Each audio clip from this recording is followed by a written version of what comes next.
नमस्कार, the Naveen Purohit show में आपका स्वागत है। मैं हूं आपके साथ नवीन पुरोहित और आज हमारे साथ चर्चा करने के लिए मौजूद हैं मध्य प्रदेश सरकार के उप मुख्यमंत्री श्री राजेंद्र शुक्ल जी। राजेंद्र जी, आपका IND24 में बहुत बहुत स्वागत है।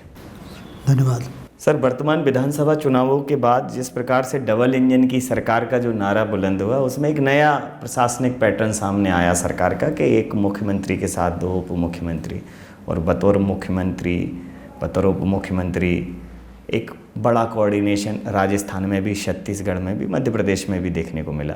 चूँकि आप पहले भी सरकारों के विभिन्न महत्वपूर्ण पदों पर मंत्री बतौर दायित्व संभाल चुके हैं, तो इस प्रशासनिक गठन की इस प्रक्रिया को आप प्रशासनिक दृष्टिकोण से कितना महत्वपूर्ण मानते हैं, सरकार के दृष्टिकोण से? देखिए, हमारे यहाँ जो केंद्रीय नेतृत्व तय करता है पार्लियामेंट्री बोर्ड, वो समय की परिस्थितियों को देखते हुए सोच समझ के गवर्नेंस के मामले में निर्णय लेते हैं जी।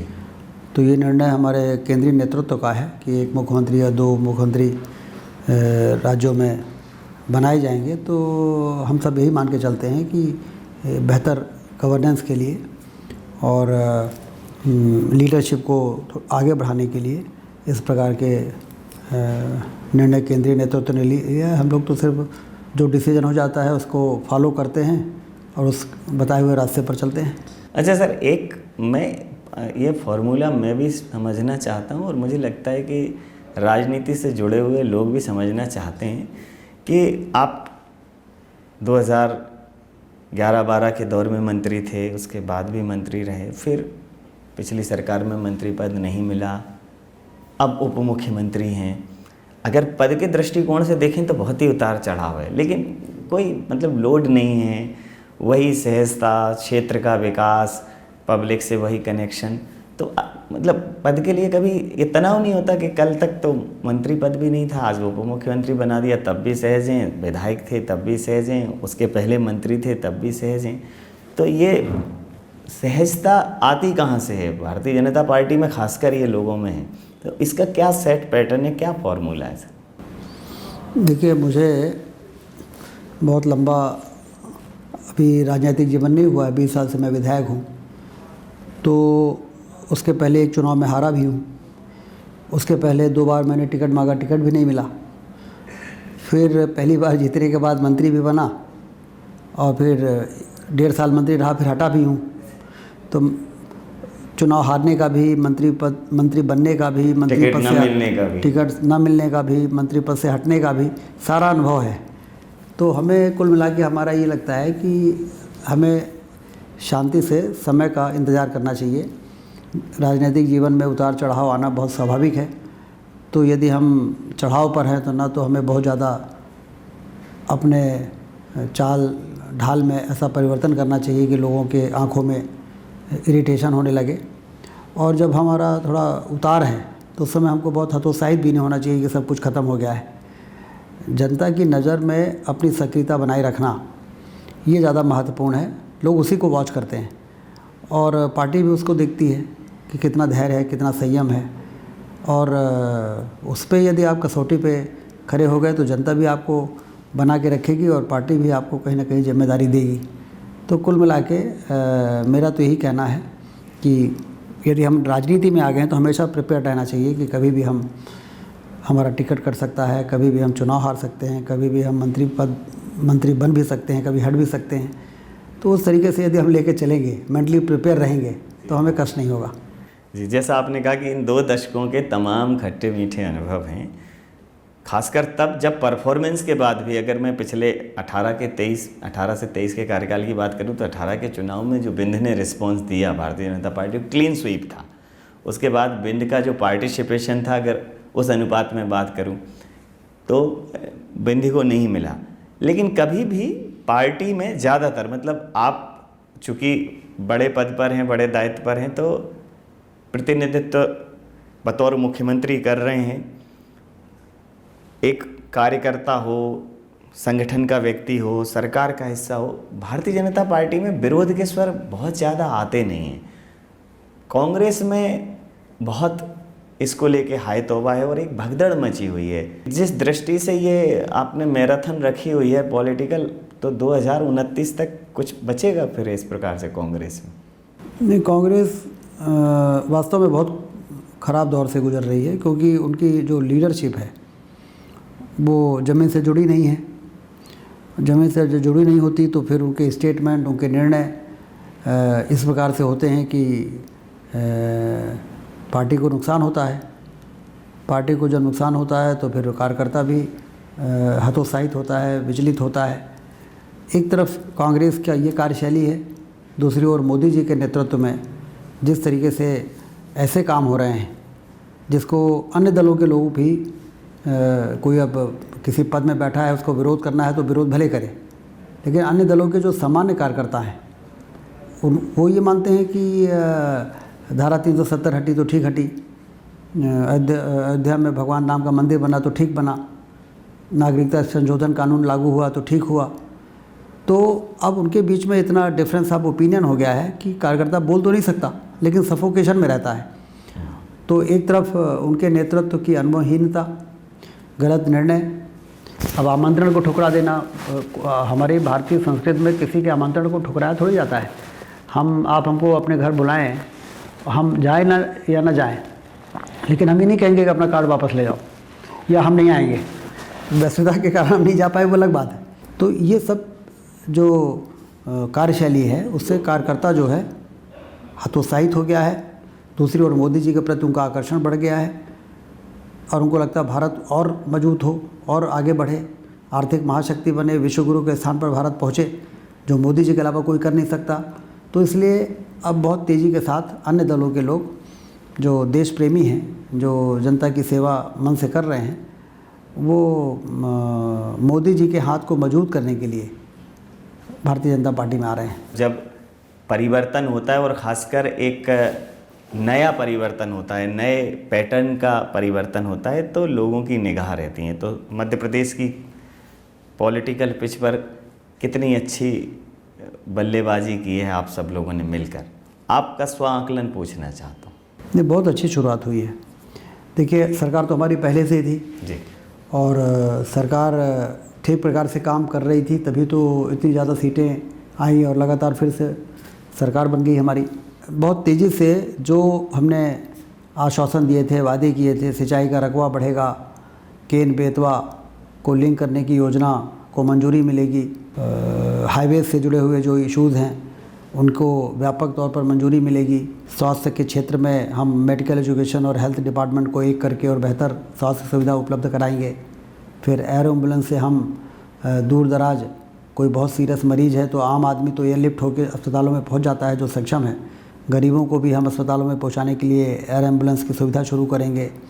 टूरिज़्म बढ़े, इसके लिए जो धार्मिक पर्यटन है वहाँ पर हेलीकॉप्टर और हवाई जहाज़ से दुनिया के लोगों को अपने पर्यटक स्थलों में पहुंचाने के लिए हम सुविधा बढ़ाएंगे। इस प्रकार से कई ऐसे निर्णय हुए हैं जो न सिर्फ एक मजबूत इंफ्रास्ट्रक्चर प्रदेश में खड़ा करने की जो कवायद हमारी जारी थी उसको एक तेज़ी से आगे बढ़ाएगी, और वहीं दूसरी ओर जनता से जुड़े हुए जब तमाम जो मुद्दे हैं, जन कल्याण के जो इश्यूज़ हैं, जो पहले से चल रही योजना है, उन सब चीज़ों के लिए राशि का अरेंजमेंट करना और कहीं कोई अवरोध नहीं आए, ना लाडली बहना की किस्तों को खातों में पहुंचाने में अवरोध आया, ना किसान सम्मान निधि में आया। तो कुल मिला के जो एक इनोवेशन भी हुआ, नवाचार भी हुआ, और पुरानी चल रही योजनाओं को आगे भी बढ़ाने के लिए बजट की कमी नहीं आने दी, और हज़ारों करोड़ रुपए रोड्स में और हज़ारों करोड़ रुपए इरिगेशन में, जो रियल डेवलपमेंट हम लोग मानते हैं कि वास्तविक विकास तो सिंचाई है। सिंचाई का जब जाल बढ़ता है तो धरती से किसान दौलत पैदा करता है। अटल बिहारी वाजपेयी जी कहा करते थे कि धरती से दौलत पैदा करके किसान, यदि हम उसको सिंचाई का पानी दे देंगे तो न सिर्फ अपनी गरीबी दूर करेगा बल्कि देश की गरीबी भी दूर करेगा। तो इस दिशा में बहुत तेज़ी से काम हुआ है। अगर मैं सर बात करूं हमारे समाज की एक मानस की, तो पहला सुख निरोगी काया। हम अगर अपने धर्म की बात करें तो हमारे वेदों में आरोग्यम धन संपदा, तो स्वास्थ्य बहुत महत्वपूर्ण घटक है। हमेशा से चिकित्सा शिक्षा और स्वास्थ्य विभाग मतलब एक दूसरे के पूरक थे, लेकिन चूंकि विभाग अलग थे तो कई जगह समन्वयन में जो मेडिकल स्टूडेंट हैं वो चिकित्सक शिक्षा में आ रहे हैं, लेकिन जब वो मेडिकल कॉलेजेस के अन्यंत्र जाके कहीं काम कर रहे हैं तो स्वास्थ्य विभाग में आ रहे हैं। तो बहुत सारे उनके बीच में बैरिकेटिंग थी। तो एक बहुत बड़ा निर्णय था दोनों विभागों को एक करना। इस निर्णय के पीछे निश्चित रूप से बहुत बड़ी दूरदृष्टि होगी, लेकिन कहाँ से ये विचार आया, क्योंकि सरकार के बदलते ही इतना बड़ा निर्णय लेना आलोचना भी हो सकती थी सर। नहीं, इसमें तो मुख्यमंत्री जी को मैं श्रेय देता हूँ, क्योंकि उन्होंने पहले दिन से ये कहा, जब ये विभाग उनको मुझे देना था तो उन्होंने कहा कि स्वास्थ्य में बहुत गहराई से घुस के और काम करने की ज़रूरत है, इसकी बारीकियों को ठीक करना बहुत ज़रूरी है। और मैंने ये तय किया है कि मेडिकल एजुकेशन और हेल्थ दोनों को एक करके और आपको ये जिम्मेदारी देने का मैंने फैसला किया है। तो ये डिसीजन तो उन्होंने उस समय जब ये विभाग हमें मिला था उस समय ही उन्होंने ये कहा था कि, और हमने भी कहा कि बिल्कुल सही बात है, क्योंकि हेल्थ और मेडिकल एजुकेशन अलग रहता है तो कोऑर्डिनेशन में कहीं ना कहीं चीज़ें डिले होती हैं और काम और बेहतर तरीके से करने में परेशानी आती है। तो ये निर्णय उन्होंने किया और इसकी बड़ी सराहना हो रही है, अप्रिसिएशन भी हो रहा है इसका। और जैसा आपने कहा कि स्वास्थ्य के क्षेत्र में काम करने का बहुत स्कोप है। एक तरफ हम मेडिकल कॉलेजेस बना रहे हैं, पहले तो 5 ही 6 मेडिकल कॉलेज थे, आज 14 मेडिकल कॉलेज हैं, 5 इस वर्ष शुरू हो रहे हैं और 6 में काम चल रहा है। तो 14, 5, 19 और 6 हम ये कह सकते हैं कि 25, हाँ 23, 24 मेडिकल कॉलेज हमें आने वाले वर्षों में मिलेंगे। और बाकी जो लोकसभा क्षेत्र हैं उसमें सरकार ने ये निर्णय लिया है कि हम पीपीपी मोड में लोगों को आमंत्रित करेंगे। जैसे अभी हमने मुरैना का टेंडर निकाला है, पन्ना का निकाला है, कटनी का निकाला है, बालाघाट का भी जल्दी उसके टेंडर निकालेंगे। तो प्राइवेट प्लेयर्स को हम बुलाएंगे कि आप आइए, सरकार आपको फैसिलिटेट करेगी ज़मीन आरक्षण, ज़मीन दिलाने में। और जो हमारे ज़िला अस्पताल हैं उसको as is where is basis पे हम आपको देंगे और आप मेडिकल कॉलेज शुरू करिए। तो उससे शासन को ये होगा कि जो 300-400 करोड़ रुपए मेडिकल कॉलेज बनाने में खर्च होते हैं वो बचेंगे और अस्पताल को वो अपग्रेड करेंगे। बाद में 10 वर्षों के बाद यदि वो अस्पताल अपना बना लेंगे तो इसको हम वापस ले लेंगे, और नहीं तो 30 सालों तक वो हॉस्पिटल उनके उसमें रहेगा। और आयुष्मान कार्ड योजना से इन अस्पतालों को जो प्राइवेट प्लेयर आके और उसको चलाएंगे उसमें 75% आयुष्मान कार्डधारियों के लिए वो रिज़र्व रहेगा और बाकी वो एक्सप्लोर करेंगे कि बाकी लोगों का इलाज वो अपने शर्तों के आधार पर करेंगे। तो 75% मुफ्त में इलाज की जो योजना आयुष्मान कार्ड की है वो और बेहतर तरीके से उनको मिलेगी। डॉक्टरों को, फैकल्टी को भर्ती करना उनका काम रहेगा। तो एक तरफ मेडिकल एजुकेशन में ये, दूसरी ओर जो हमारे CSCs हैं, कम्युनिटी हेल्थ सेंटर्स हैं, उसको हमने ये तय किया है कि जिला अस्पताल के लेवल पे उसको अपग्रेड करेंगे, जिससे कि ब्लॉक लेवल पे ही लोगों को सुविधा मिले और उनको जिला अस्पताल यदि कोई रेफरल केस है वही आए। ठीक है।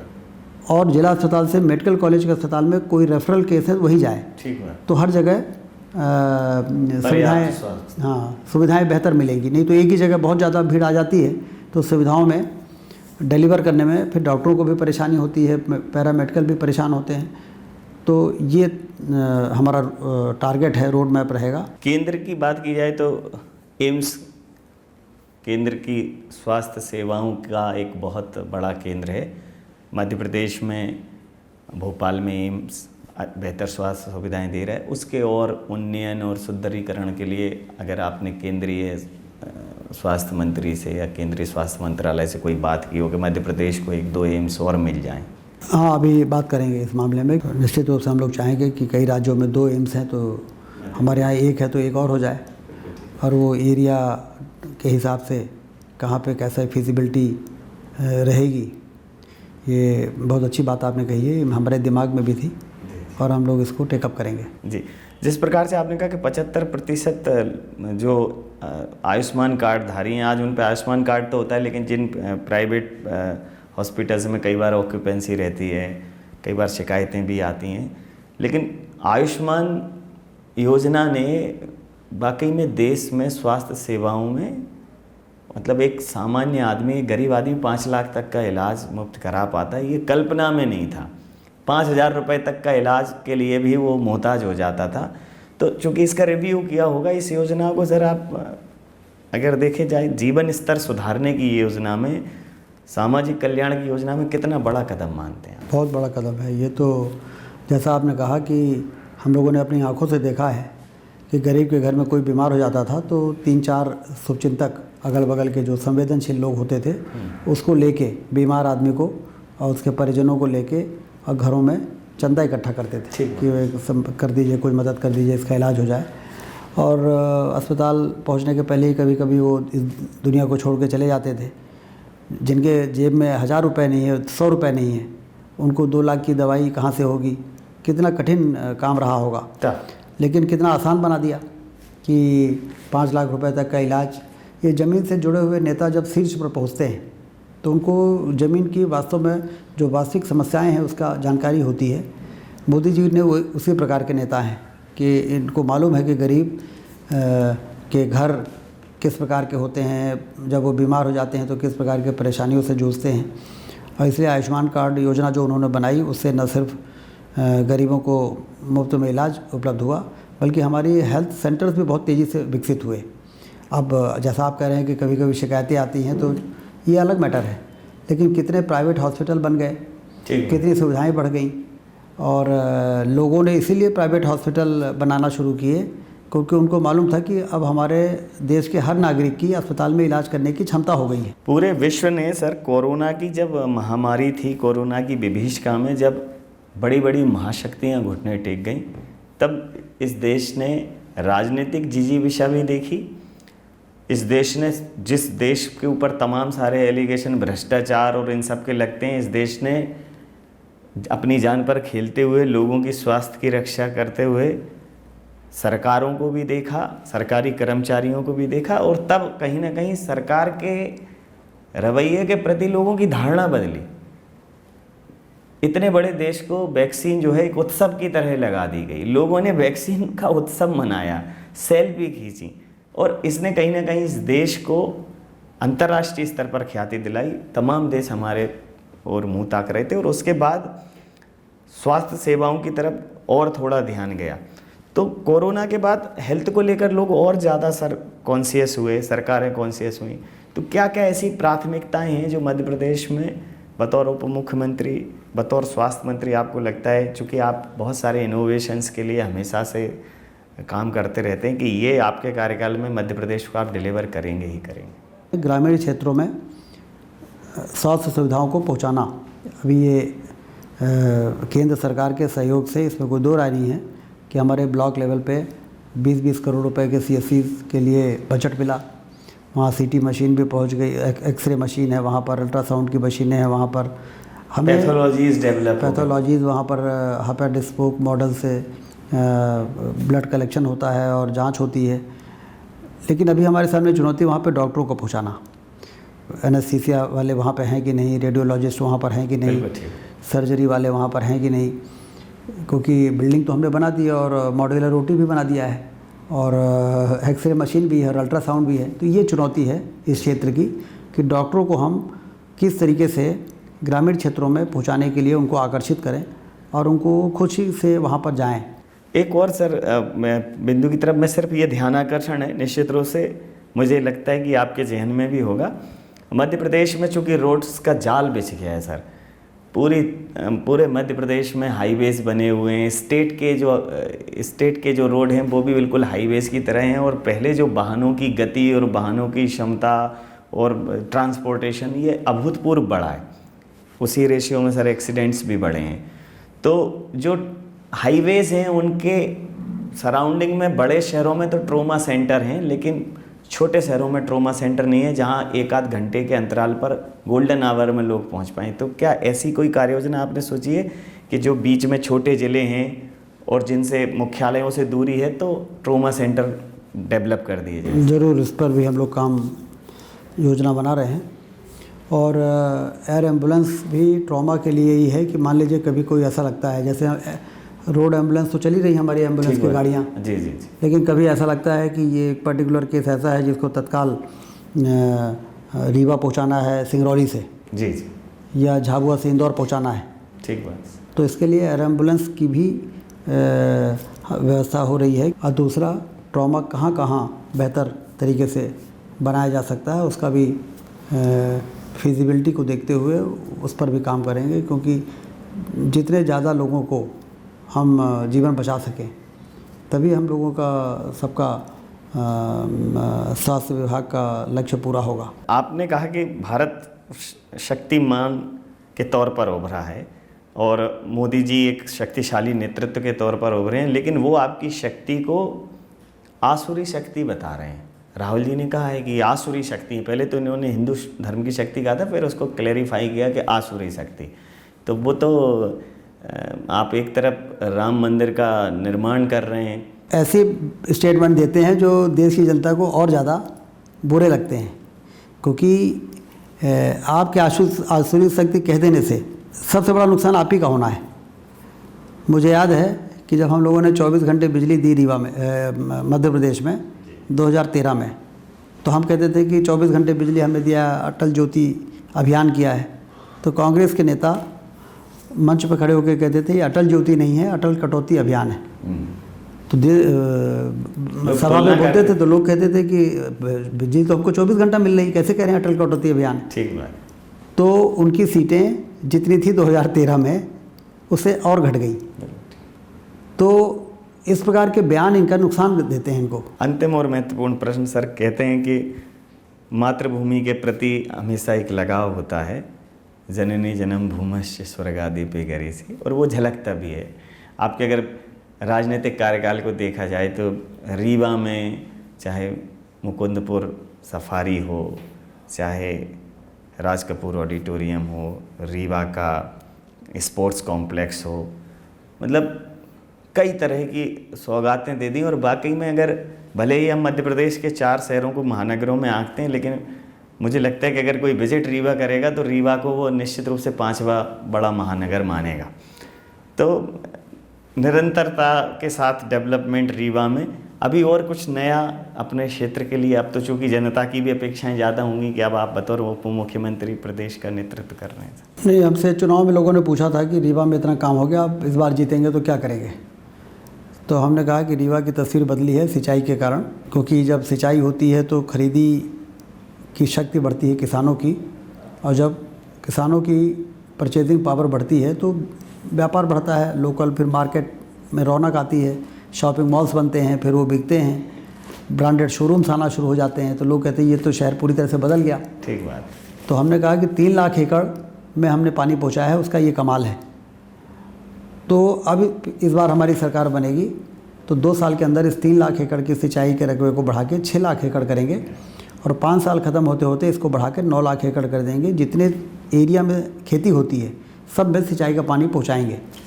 तो मुझे आपको बताते हुए खुशी है, और जो हमने कहा था कि 3 लाख एकड़ से 9 लाख एकड़ में रीवा ज़िले में सिंचाई का पानी पहुंचाएंगे, उसके लिए 6,200 करोड़ रुपए कैबिनेट से मंजूर हो चुके हैं।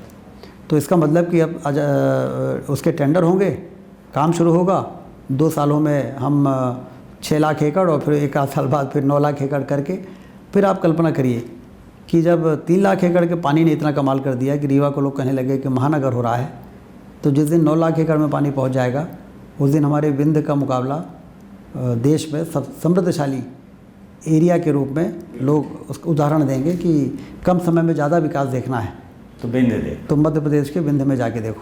तो कुछ कर गुजरने के लिए मौसम नहीं मन चाहिए, साधन सभी जुट जाएंगे, संकल्प का धन चाहिए। न पद की अभिलाषा है और न अग्रिम पंक्ति में खड़े रहने की आकांक्षा। एक ही आकांक्षा है कि जब तक राजनीति में है जनता की सेवा करना है। और यह मूल भाव न सिर्फ राजेंद्र शुक्ल जी का है बल्कि राजेंद्र शुक्ल जी की पार्टी भारतीय जनता पार्टी का है। और इसी कारण से भारतीय जनता पार्टी आज उन्नति और समृद्धि के सोपानों पर है। तमाम सारे पहलुओं पर सर आपसे चर्चा की, और आपकी सहजता, आपकी सौम्यता राजनीति में अब ये विलुप्त प्राय है। तो आपके जैसे नेतृत्वकर्ता भारतीय जनता पार्टी के सिरमौर बने, ऐसी मेरी आपको शुभकामनाएं। आपका बहुत धन्यवाद, बहुत आभार। नमस्कार।